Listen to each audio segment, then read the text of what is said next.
Amém? Abra sua Bíblia lá em Lucas, capítulo 18.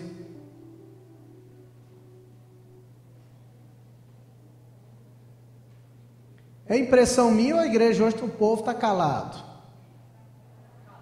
Está calado, né? O povo não é muito de responder não, né? Então, por favor, se eu ver alguém conversando, fala assim: ó, irmão, você está fora. Amém? Hoje eu ouvi uma coisa interessante, né? Quem já passou no banco essa semana aí, enfrentou uma fila de banco, de lotérica, né? Gente, é terrível. E eles estavam falando que, Lucas capítulo 18, tá bom? Eles estavam falando que o primeiro banco que surgiu foi na Mesopotâmia, que eles estavam fazendo uma escavação lá, encontraram um esqueleto, e eles começaram a escavar, encontraram outro, aí ver uma fila e falaram que era banco, que o negócio aqui estava cheio de esqueleto enfileirado. E não foge muito da nossa realidade, né? Coloca a mão no seu coração, vamos estar orando, pedindo ao Senhor para falar conosco.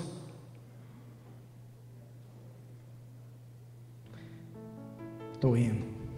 Pai, nós te agradecemos por tudo que o Senhor tem feito por nós. E chegamos diante de Ti, através do Senhor Jesus Cristo, que é o caminho. Não só o caminho, mas Ele é a verdade. E Ele também é a vida. Não tanto pelo que falamos aqui ao Senhor, mas o que importa realmente é o que o Senhor fala no nosso coração. Prepara cada coração essa noite para aquilo que o Senhor quer falar conosco. Como eu fui edificado através da Sua palavra, edifica também todos aqueles que estão aqui, que nós compartilhamos da mesma fé, em nome de Jesus. Lucas capítulo 18, do versículo 1 ao versículo 8. A palavra de Deus diz assim: Disse-lhe Jesus uma parábola sobre o dever de orar sempre e nunca esmorecer. Havia em certa cidade um juiz que não temia a Deus, nem respeitava homem algum. Havia também naquela mesma cidade uma viúva, que vinha ter com ele dizendo: julga minha causa contra o meu adversário.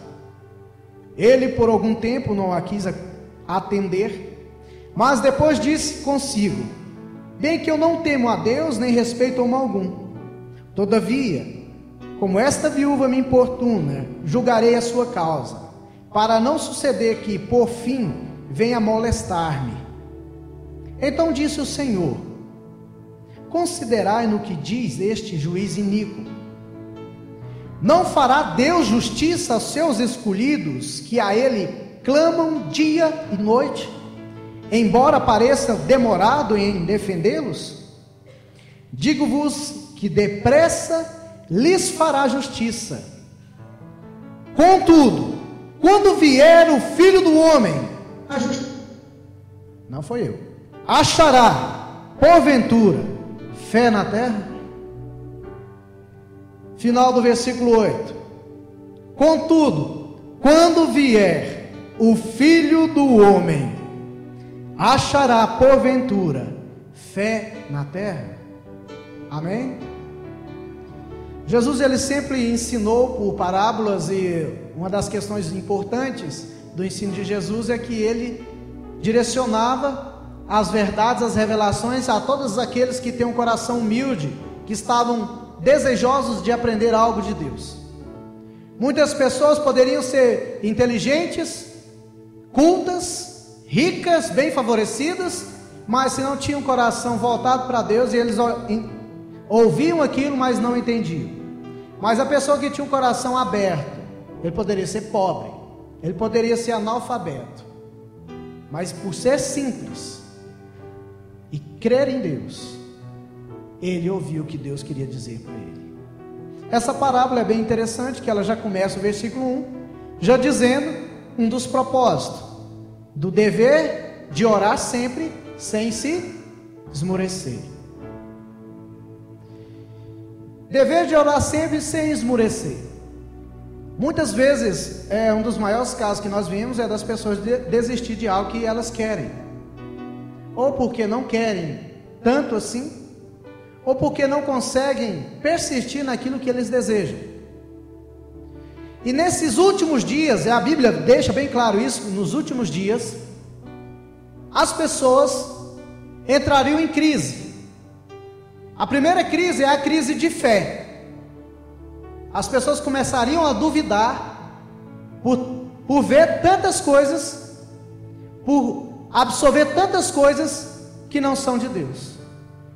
E elas começariam a ter essa crise de fé, porque primeiramente elas começariam a ter uma crise de amor. Porque Jesus diz: por aumentar a iniquidade, o amor se esfriaria de quase todos. E se eu tenho o amor de Deus, é porque eu conheço o Deus que é amor. E se eu conheço o Deus que é amor, naturalmente eu tenho amor que produz atos de fé. E se eu não tenho amor, eu também não terei fé. E nós podemos ver que várias pessoas, elas andam de cabeça baixa, desmotivadas, murmurando, reclamando, colocando a culpa nos outros pelo fracasso próprio, dando desculpa das responsabilidades dos seus deveres, porque eles não conseguem aplicar a sua fé. Por que você está assim, amado? É por causa do fulano. Por que você está assim? Eu não tive oportunidade. Por que você está assim? É porque todo mundo está. E essas pessoas começam a ter uma negatividade tão forte na sua vida, que às vezes a gente não consegue nem ficar um pouco perto delas, porque a gente pode ser até contagiado. E quando a pessoa ela está negativa, tudo para ela está errado, está diferente e não está certo. Porque Jesus diz: se os seus olhos forem bons, todo o teu corpo terá luz. Mas se os seus olhos forem maus, o seu corpo estará em trevas. E quão profunda serão essas trevas? O tema dessa mensagem é a fé que Jesus procura. Em primeiro lugar, eu quero compartilhar com os irmãos que muitas vezes a gente depara com várias pessoas que elas estão vivendo o engano da fé. A fé, ela não é aquilo que eu tanto sinto, aquilo que eu sinto por aquilo que eu sempre desejo. Eu vou sentindo tanto aquilo porque eu desejo aquilo. Fé não é isso. Porque se fé for isso, a nossa fé não é movida de convicção, ela é movida de carência. E se a nossa fé ela é movida de carência, eu começo a ter atitudes de coerência ou conveniência. Eu só vou fazer tal coisa se for conveniente para mim. Então todas as minhas ações serão para que eu venha alcançar aquilo que eu desejo, porque eu quero aquilo para mim. E fé não é isso. Pastor, eu quero tanto, eu canto tanto. Isso é fé? Não, isso não é fé. Não é o desejo. Fé é convicção. Fé também não é uma devoção. E eu pergunto para vocês: por que vocês leem a Bíblia? Por que você canta? Por que você ora? Por que você jejua? Por que nós congregamos? Nós fazemos isso com fé? Ou fazemos isso com uma obrigação? Ou para ser um meio para me conquistar algo? Fé é certeza. Porque se isso for fé, as pessoas não têm desculpa de lerem a Bíblia. As pessoas não precisavam ser cobradas: amados, vamos orar. As pessoas não precisavam ser chamadas a atenção: vamos cantar, vamos louvar para o Senhor Jesus. Irmãos, você está deixando de vir à igreja. E toda vez que alguém mata uma reunião, eu sempre lembro de Tomé. Quem lembra da história de Tomé aqui? Ele matou o culto naquele dia. Jesus apareceu para os 11 lá, para os 10, né? Que um já tinha ido embora. E só ele que não foi. Depois ele falou: só creio se eu ver. Aí fica aí um monte de gente querendo ver para crer, né? E Jesus fala: seja crente também. A palavra de Deus deixa bem claro em Romanos 14, versículo 23, que tudo que nós fizermos sem fé é pecado. Então eu posso ler a Bíblia sem fé, eu estou pecando lendo a Bíblia. Eu posso estar cantando para Deus e não acreditando naquilo que eu estou cantando, eu posso estar pecando. Por isso que nós ficamos assim: mas Senhor, Mateus 7 diz que muitos naquele dia dirão: Senhor, no teu nome eu expulsei demônio, no teu nome eu fiz milagre, eu falei isso, fiz aquilo. Jesus fala: nem conheço você. Porque nós agimos pela uma atitude de devoção e não pela fé que temos em Deus. Sabe onde há o maior número de incrédulos? Nas igrejas. É no mundo, pastor? Não, não é no mundo não. É nas igrejas. Porque no mundo há ignorância. E a incredulidade é você acreditar em algo que não é de Deus. Porque se eu estou tendo contato com a palavra de Deus, se eu estou orando, tendo contato com o próprio Deus, se eu estou cantando e adorando aquele que eu creio que vive para todo sempre, que é o meu Senhor, se eu faço os meus jejuns e acredito que aquilo lá me garante, se eu faço tudo isso e a minha vida continua a mesma coisa, amados, então eu estou fazendo tudo isso sem fé. Estou fazendo isso por devoção. Talvez eu estou fazendo isso porque todo mundo faz e falar para mim: isso é bom. Mas se isso não muda nada, então não estou fazendo com fé. Porque qual que é o nosso testemunho diante daqueles que são ignorantes a respeito de Deus? Se eu faço todas essas coisas e eu continuo a mesma pessoa que eles conhecem, o mesmo bruto sem educação, a mesma pessoa que usa de trapaça para levar vantagem nas coisas, isso aí não é a fé que Jesus procura. Fala para o seu irmão: sem fé é pecado. Amém? É bom, né? Quem pode dar glória a Deus? Amém? Eu lembro de um pregador que fala assim: você está pensando em alguém, né? Não, pensa nele não, é para você isso aqui. Amém? Porque Deus não é fofoqueiro. Você dá o recado para ele, tá? Deus está falando com a gente. Amém? Falou comigo primeiro. Minha orelha foi a primeira a ser puxada. Mas tem coisa boa de Deus para nós, amados. Amém? Segundo lugar aqui, nós podemos observar que o mau uso da fé. Alguém já leu na Bíblia a história de 10 leprosos que Jesus purificou? Alguém já leu, por favor? Me ajuda? Glória a Deus. Eu vou fazer uma pergunta, por favor não responda, tá? Porque você vai falar: pastor, você está usando de peguinha. Então eu já vou falar logo: não responda, que você vai errar, tá bom? Jesus purificou 10 leprosos, amém? Quantos leprosos voltaram para agradecer Jesus? Não responda, por favor, que vocês vão errar. Sabe quantos, amados? Vou responder para vocês: nenhum. Vou explicar. Porque se Jesus purificou eles da lepra, não voltou nenhum leproso, voltou um homem curado por Jesus. Quem ia errar? Levanta a mão aí. Seja crente, por favor. Tenha fé. Fala: pastor, ia errar. Tá bom?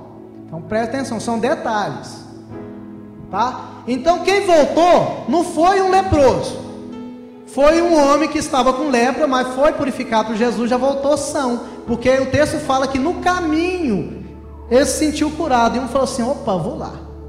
Chegou lá e agradeceu. E o texto deixa claro que este ainda era samaritano, só para pirraçar os judeus, né? O que isso tem a ver? Desse homem purificado. É que a maioria das pessoas que recebem alguma coisa de Deus, elas aprendem um comportamento que nós podemos dizer que é um mau uso da fé. E que comportamento é esse? Que eu já tenho meus conceitos, eu já tenho tudo explicadinho para Jesus, eu já tenho aqui a caixinha: Senhor, isso aqui, ó, é o que eu quero.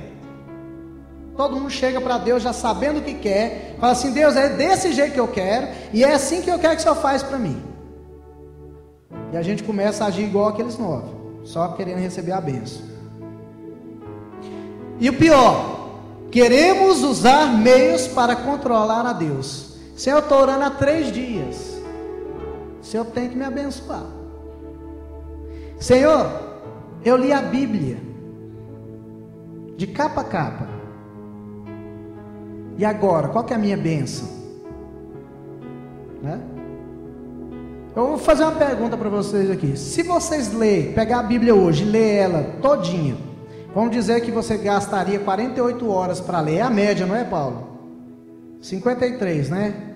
53 horas para ler toda a Bíblia. E você começasse agora e até terminar. O que ia mudar na sua vida?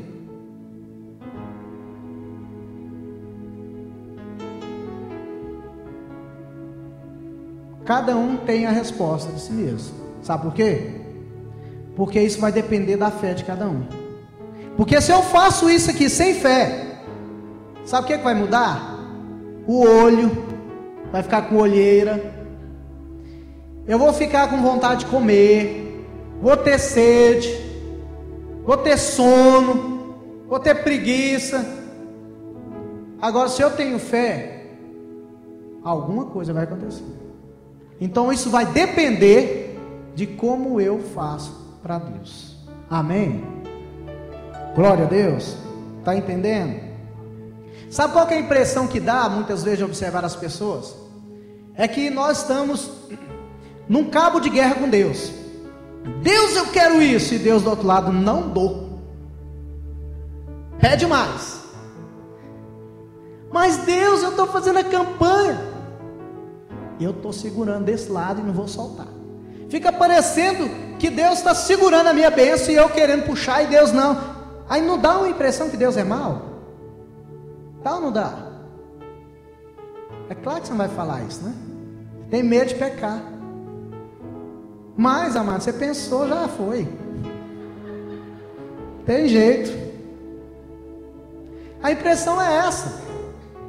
Agora, o que é pior de tudo isso é que tem gente que faz coisas no nome de Deus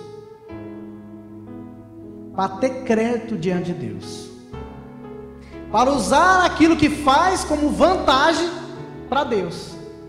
Deus, eu tenho crédito na casa, eu já fiz isso, aquilo outro para o Senhor, o Senhor tem que me honrar. Mau uso da fé. Conta-se uma história de uma irmã desprovida de beleza física. Vou explicar: feia. Mas põe mais um pouquinho de feia, que era mais. Paulo conhece, não sei se conhece a pessoa, mas conhece a história. E ela casou com um homem muito bonito. Não sou eu, mas ele era mais alto, olhos azuis, irmão importado, nasceu num país de primeiro mundo, o príncipe encantado, né? E perguntaram para a irmã: minha irmã, o que você fez? Você casar com um homão desse? Ela falou assim: eu orei, ele não. Né? Coitado, né? Esse aí é um exemplo do mau uso da fé, irmãos. Eu lembro de alguns jovens que ouviram essa história, mas os irmãos dobraram o joelho para não orar, para não casar com uma mulher feia. Falei, nossa, aquela irmã é feia, mas ora, meu Deus, vou sair fora, né? Usava até a língua, ripa lá para trás, né? Gente, o que eu vejo não é tanto isso, que ela orou e ele não orou. Eu vejo que aquela irmã, ela tinha mais convicção do que o rapaz. Ela chegou, deu um bote, ele não soube sair. Você já viu aquelas pessoas que não sabem falar não? Ah, então tá, e foi, dançou, né? Hoje em dia, amados, para nós precisamos ter fé até com o nome que a gente tem. Você nasce, você não escolhe o lugar que você nasce. Quando você nasce, já está com o nome em você, Guildo. E eu tenho que usar de fé toda vez que pergunto o meu nome. Eu falo, eu tenho certeza que vai pedir para repetir.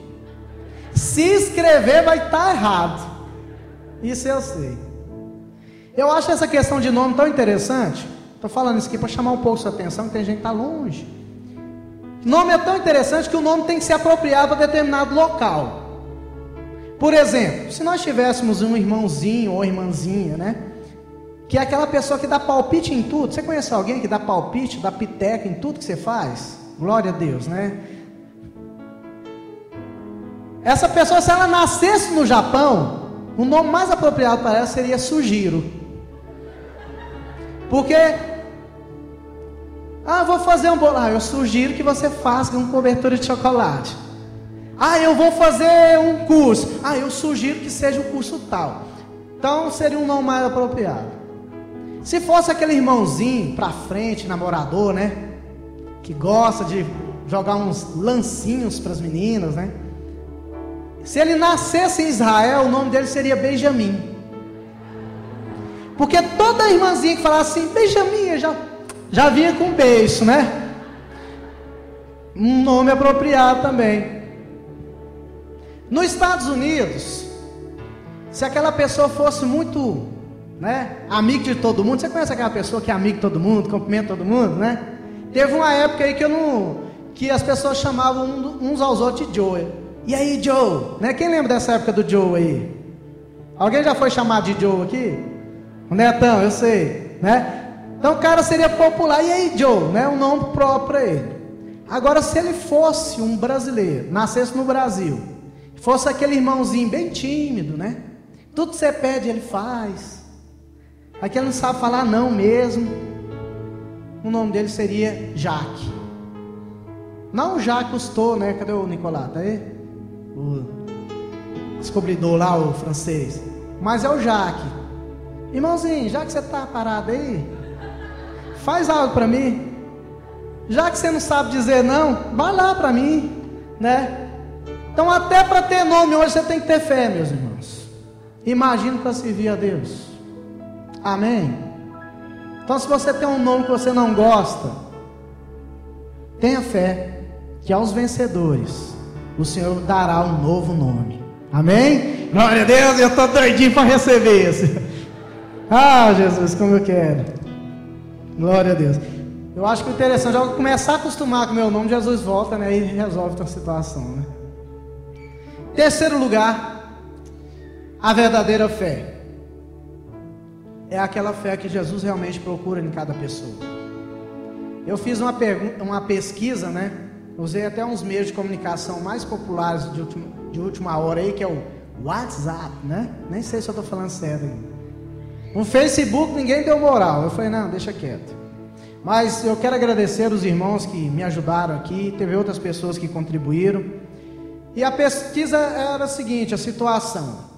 Se você tivesse, isso é uma situação hipotética, é claro que nós temos acesso a Deus direto, amém? Se você tivesse uma oportunidade de meia hora com Deus, cada um da gente aqui, cada um de nós tivéssemos meia hora com Deus, preste bem atenção nisso aqui. Aí você ia entrar numa fila, para Deus te atender, e você recebesse uma folha em branco e uma caneta. Essa é a situação. O que você faria? Teve várias perguntas várias respostas muito boas, muito espirituais, umas bem interessantes. Mas Se você vai ter meia hora com Deus, amados, imagine. Eu me perguntei, o que é mais importante? Aquilo que eu quero escrever ali para mostrar para Deus? Ou aquilo que Deus quer falar comigo durante meia hora? Para você, o que é mais importante? Aquilo que você quer? Aquilo que você tem dúvida? Aquilo que você acha? Ou aquilo que Deus quer falar para você? Por incrível que pareça, parece só uma pessoa respondeu assim, nesse sentido. Até foi o pastor Josmar. Parabéns, pastor. Você é homem de Deus. Sabe, amados? Sabe como que a fé ela é produzida em nós? Isso é uma revelação de Deus para você. Não é pelo aquilo que você fala, é pelo aquilo que você escuta de Deus. Amém? Fala para a pessoa do seu lado. A fé vem pelo ouvir a palavra de Deus. Porque é muito simples eu falar assim, eu vou orar 2 horas sem parar, e só eu estiver falando, e eu sair daquelas 2 horas e Deus não falar nada comigo. O mais importante é o que Deus fala para nós. Amém? Então eu quero dizer para você que Deus, quando cria o mundo, Ele cria o mundo falando: haja, haja, seja formado. E quando chega no homem, Ele fala, o Pai, o Filho e o Espírito, na comunidade: façamos o homem. E tudo fez silêncio, e Deus sopra, e o homem torna alma vivente. Não só de pão viverá o homem, mas de tudo aquilo que procede da boca de Deus. O pão fala de toda nossa ansiedade em sobreviver, mas o que mais importa para nós é o que Deus está dizendo para nós. Sobre a ansiedade, Jesus diz: buscai em primeiro lugar o seu reino e a sua justiça, e todas as demais coisas vos serão acrescentadas. Primeiro, as coisas de Deus. A fé vem pelo que nós ouvimos de Deus. O mais importante não é o que eu sinto para falar com Deus, não é o que eu sonho para falar com Deus, não é o meu desejo que eu tenho, que eu quero chegar diante de Deus, mas o que é mais importante é ouvir o que Deus tem a dizer a meu respeito, o que Deus quer. E é justamente isso que vai mudar a minha vida. A fé que Jesus procura é uma fé gerada por Ele através dos relacionamentos. Jesus, quando Ele está no Sermão do Monte, Ele diz: ouviste o que foi dito, eu porém vos digo. Todas as vezes que Jesus fala eu porém vos digo, pode praticar aquilo, que aquilo lá vai trazer grandes mudanças na sua vida. E no último livro, Apocalipse, ele diz: ouça o que o Espírito diz às igrejas. Amém, amados? Nós somos a igreja do Senhor Jesus, e Deus tem algo para falar para nós. Tem uma coisa muito interessante. Você está com a sua Bíblia aberta ainda, no capítulo 18 de Lucas. A partir do verso 18 existe uma parábola que ela vem com a manchete assim: o jovem rico.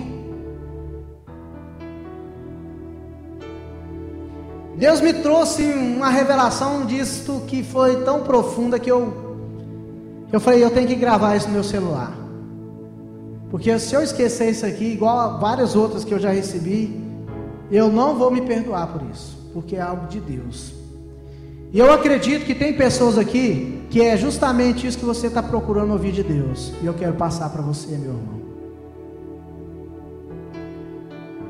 No capítulo 18, do versículo 18 de Lucas, diz: certo homem de posição perguntou-lhe: bom mestre, que farei para herdar a vida eterna?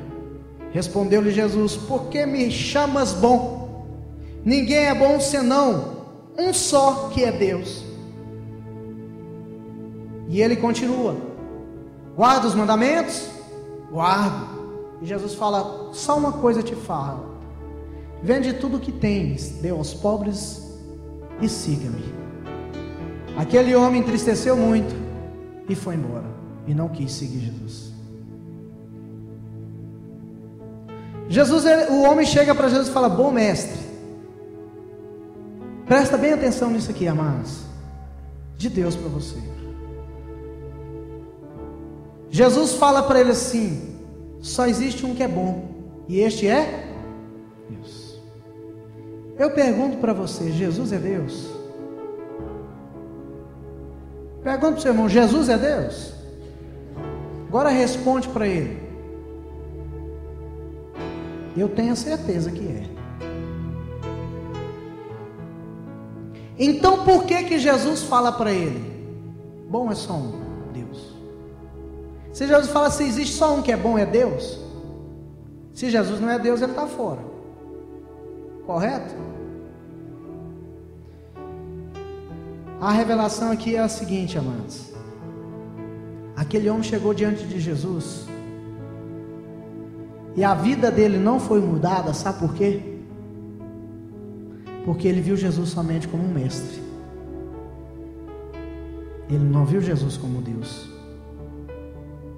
E a revelação é essa: nós só conseguimos obedecer a Jesus, nós só conseguimos abrir a mão daquilo que tanto queremos, daquilo que tanto nos causa mal, daquilo que nos escraviza, só quando tivermos certeza de que há Deus e eu posso colocar a minha fé nele. Eu só vou ter minhas mudanças que eu tanto desejo só quando eu conseguir enxergar que Jesus é Deus e eu entregar o meu coração nessa fé que Ele tanto espera. Assim eu vou mudar. Porque se chegar um momento da minha vida e Jesus falar para mim assim: falta uma coisa para você, e se essa única coisa que falta para mim me impedir de segui-lo, eu ainda não confio nele, eu ainda não creio nele. Se nós conseguirmos enxergar Jesus como Deus e depositar a nossa confiança nele, porque eu acredito, amado, se Deus falar para você assim: meu filho, larga a mão disso, você larga. Meu filho, deixa disso, você deixa. Meu filho, faça isso para mim. Se Deus falar para você, eu tenho certeza que você faz, porque Deus falou com você. Mas se nós não acreditarmos que Deus está falando conosco, a gente não tem coragem de abrir mão, a gente vai ficar com o pé atrás. E aquele homem enxergou a Jesus como um mestre e não como Deus, porque ele foi embora. E muitas pessoas estão nessa posição, não creem em Deus, e essa é a fé que Deus quer de você, que Jesus procura, você confiar nele, ter a convicção. Aí sim você vai ver o que Deus vai fazer na sua vida. Amém? Abraão foi chamado de pai da fé, ou pai daqueles que creem. Sabe por quê, amados? Porque Deus pediu a coisa que ele mais amava nessa vida, o que ele mais desejava, o sonho da vida dele, de ter um filho chamado Isaac. E Deus falou assim: eu quero o seu Isaac. Você é capaz de entregá-lo por mim? Abraão foi capaz de entregar aquilo para Deus, e ele foi considerado o pai da fé. Se eu sou capaz de entregar aquilo que eu amo para Deus, você já chegou nesse nível de fé tão profundo que Deus espera de nós. E o precedente disto é que a gente começa a ter uma consciência de que Deus não é mais simplesmente um ser forte e poderoso, mas Ele é meu Pai. E Jesus resgata isto. Abraão, você será pai de muitas nações. E os meus filhos conhecerão a paternidade, porque aqueles que creem em meu nome receberão o poder de serem chamados filhos de Deus. A saber, os que creem no meu nome. Se eu creio em Deus, eu consigo abandonar tudo aquilo que me prende, porque eu tenho Ele como Pai. E as minhas ações não vão ser para ter crédito diante de Deus, porque eu entendo que tudo que eu faço é para a família, para o meu pai e para os meus irmãos. E Jesus procura essa fé.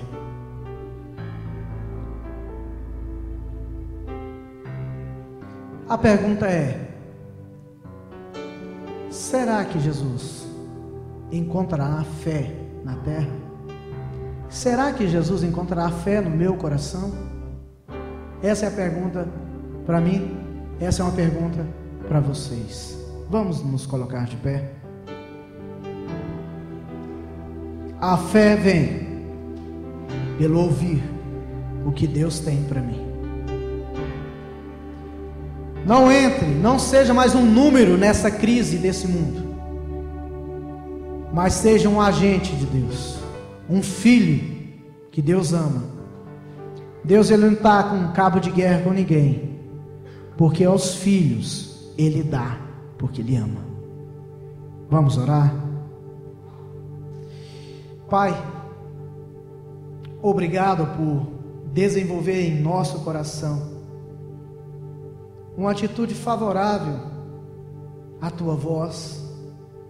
Eu acredito que o Senhor falou conosco esta noite, e para nós o que importa, Senhor, queremos ter essa convicção do que o que importa para nós é o que o Senhor diz a nosso respeito, é o que o Senhor fala para nós. Até mesmo, ó Deus, nos nossos devocionais, que venhamos, ó Pai, ter um tempo para escutar do Senhor, porque a Tua voz é poderosa, a Tua voz é majestosa, e a Tua voz, ela despedaça até os cedros do livro. Bendito Deus e Pai, obrigado por nos amar como filhos, e que nós possamos crescer em amar o Senhor como Pai, que possamos enxergar o Senhor como o Pai nosso, que está nos céus, mas que mora em nosso coração, que tem comunhão com os seus filhos, e que fala com os seus filhos os interesses de família. Obrigado, Senhor, por cada vida que está aqui essa noite. Obrigado, Senhor, por cada vida que está nos escutando também, que não está neste lugar, por qualquer meio de comunicação. Te agradeço que esta palavra seja para eles, ó Deus, como um renovo e que venha alavancar a fé de cada um deles. E eu agradeço ao Senhor, porque o Senhor não desiste de nós, e acredite. E espero, Senhor, que o Senhor possa encontrar fé no nosso coração, em nome de Jesus Cristo. Amém. Amém? Glória a Deus.